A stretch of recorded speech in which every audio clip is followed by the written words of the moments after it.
You know the best part about being replaced by this weird cat thing and having him like make videos instead of you is the fact that a lot of pre-made scripts are at my discretion to steal.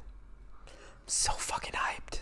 1988, take me back to 1987. I'm in search of days, I'm so good at her.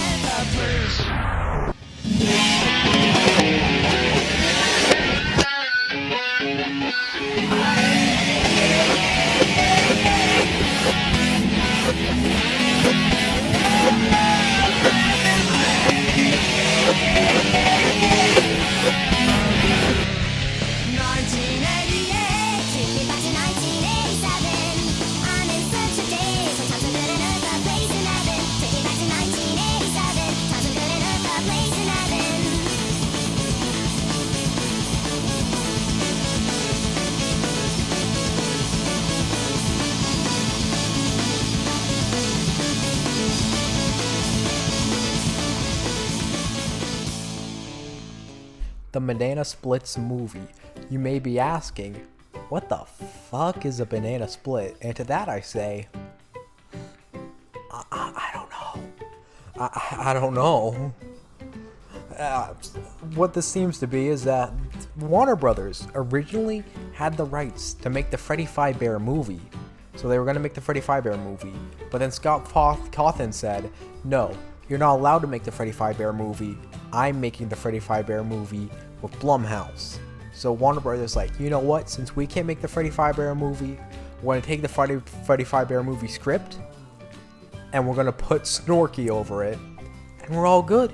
We have a Freddy Fazbear movie, but not a Freddy Fazbear movie. So what is this film about? Well, we see this guy, this little kid. It's a kid to be specific. He really likes the banana splits. This is what we like to call a mental illness. Turns out the other kids justifiably bullied this little Harley kid. I think that's his name. I actually didn't rewatch the movie before making this video. So they justifiably bullied this kid. Just because, like, again, who the fuck over the age of, like, 67 cares about Snorky? I do. I care about Snorky. Do you ever think of that? You ever think about my feelings? About my love for Snorky the elephant? Anyway, I don't know. For like the birthday, the mom, stepdad, Roderick Heffley ripoff takes the kid to go see the Banana Splits, and we meet influencer disposable character, dad and his daughter actor disposable character, the Page disposable character, my homie Stevie. If Stevie dies, I kill myself. They see the Banana Splits or something. We're watching the Banana Splits and like nobody likes Stevie, which I don't. What the? Why don't they like? He's look at this. You could be mad at this man. Turns out Stevie is very mean to Banana Splits. And then so he gets killed by the Banana Splits. My suicide note is already being written. I don't know. There's this fucking security guard. He dies. I don't give a fuck about this film.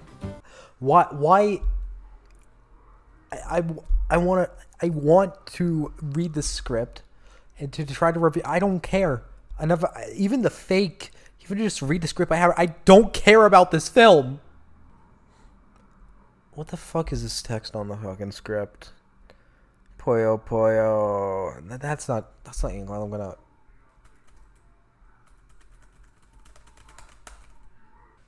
Turns out pollo pollo translates to beware of the businessman. He is going to get you. Run, run, run. What the fuck does that mean?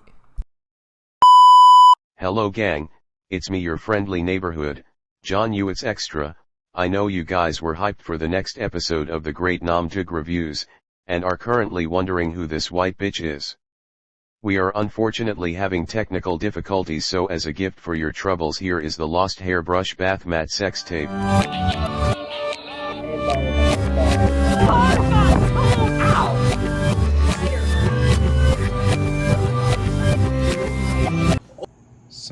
fucking bitch right outside the Void House again. Wait a fucking second. Are those fucking stars in the sky? Where the fuck is... Yeah, there's a star right there. Where the fuck is the moon? Okay, let's do this one last time. It started 2 years ago when, for the first time in my life, I felt like I created something good, something perfect, something I can finally be proud of. A silly little guy who cared for nothing in this world except for making silly little reviews on silly little things like Doctor Strange or depressed white looking boy.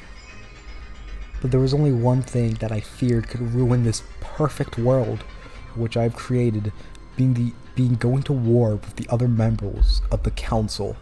I've seen what it did to the world before, for it rips this shit apart, killing anything in its wake, and I could not have my new perfect creation living in such a world. So I went down to Carmen and I made a deal with him. If he ever sensed any two members fighting, he would immediately go to this new creation and immediately kill him. And then some Marty McFly motherfucker apparently overheard this, and he was like, Carman is making a deal to kill a man, and this is apparently, quote unquote, morally unethical, or some evil fucked up shit. And he decided, you know what, I'm gonna warn them that Carman is probably gonna kill them in the near future.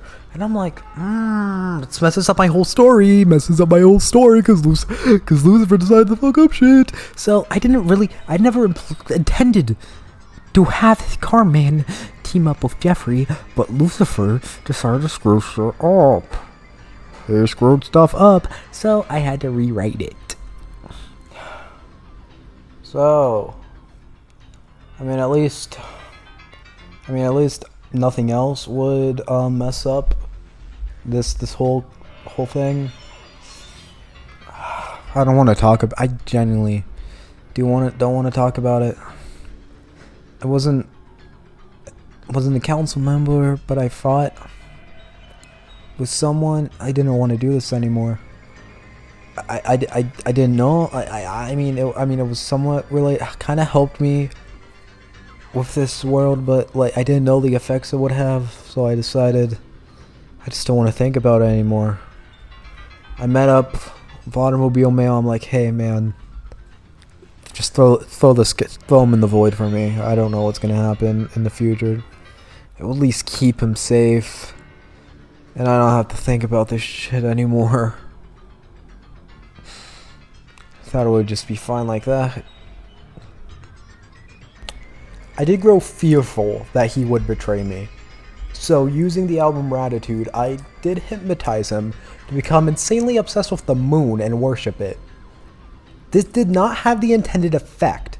I did not expect him to make it a non-stop, never-ending party and to trap the creation within it. And I did not expect him to, right after that, let him out of the void, which was explicitly what I did not want him to do.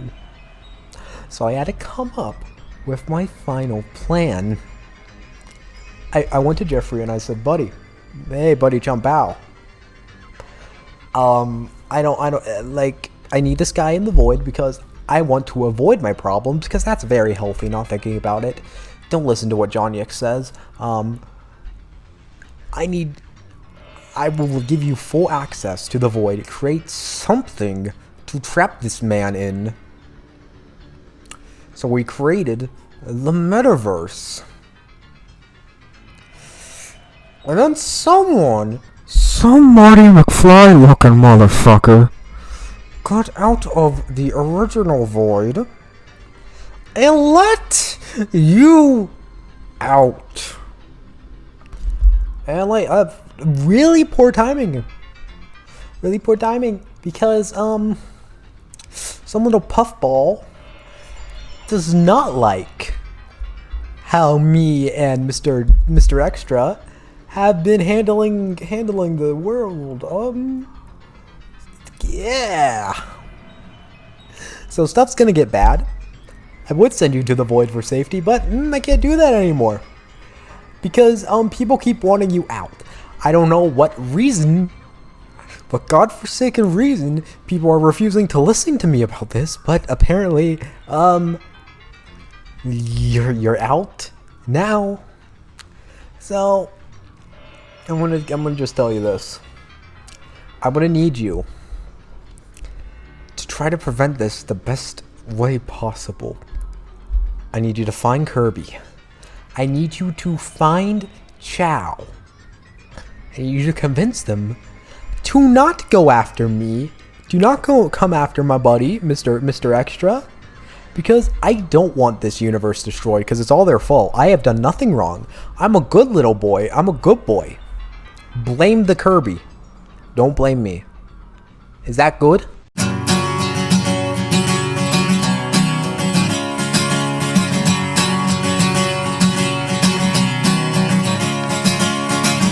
Another turning point, a fork stuck in the road. Sun grabs you by the wrist, directs you where to go. So make the best of this test and don't ask why. It's not a question but a lesson learned in time. It's something unpredictable, but in the end is right. I hope you had the time of your life.